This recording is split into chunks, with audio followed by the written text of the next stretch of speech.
Hi, எல்லோருக்கும் வணக்கங்க. இந்த மாதிரி போன 5ஆந்தேதி பார்த்திங்கன்னா சனிக்கிழமை வருது. நம்ம டயாலிசிஸ் போயிருந்தோம். டயாலிசிஸ் போயிட்டு வீட்டுக்கு வந்தாங்க. கொஞ்சம் ஃபீவர் இருந்துச்சு. மாத்திரை போட்டாங்க. மாத்திரை போட்டுட்டு அன்றைக்கி நைட் போச்சு. மறுநாள் காலையில் கை ரொம்ப வலிக்குதுன்னு சொல்லியிருந்தாங்க. கை வலிக்குதுன்னு சொன்னோன்னே சரி ஐஸ் கட்டி ஒத்தனை தான் கொடுக்குறது, எப்போவுமே ஐஸ் பேக் தான் கொடுத்துட்டு இருந்தாங்க. அதுக்கப்புறம் ஞாயிற்றுக்கிழமை போச்சு. திங்கக்கிழமை இந்த இடத்துல தான் ஒரு மிஷின் இருக்கும். அது உள்ளே வைப்ரேட் ஆகிட்டே இருக்கும். அது பார்த்திங்கன்னா நின்று போச்சு. திங்கக்கிழமை மதியம் போல் நின்றுது. கால் பண்ணி கேட்டால் இந்த மாதிரி லோ பிபியாக இருக்கும் அப்படின்னாங்க. அதுக்கப்புறமா சுத்தமாகவே ஒர்க் ஆகலை.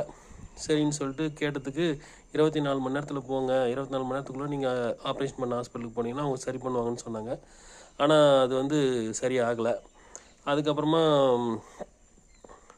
நாங்கள் போய் கேட்டதுக்கு அவங்களா இல்லைங்க, ப்ளட்டு இந்த இடத்துல ரொம்ப கட்டிகிட்ருக்குது, இந்த எல்லாம் ப்ளட் ரொம்ப கிளாட் ஆகிட்டுருக்குது, ஆன்ஜியோ தான் பண்ணணும், வேறு ஆப்ஷன் எதுவும் இல்லை அப்படிங்கிறாங்க. இப்போ இந்த கைக்கு பாருங்கள், கை ரொம்ப ஒயிட் ஆகிட்டுக்குது.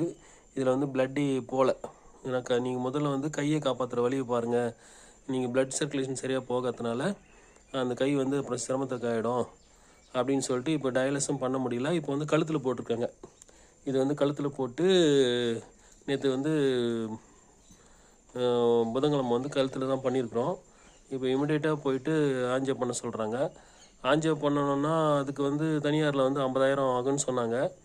50,000 ரூபாய்க்கு இப்போது பணம் இல்லாததுனால காப்பீட்டில் ஏதாவது இருக்குதான்னு விசாரிக்கிறோம்.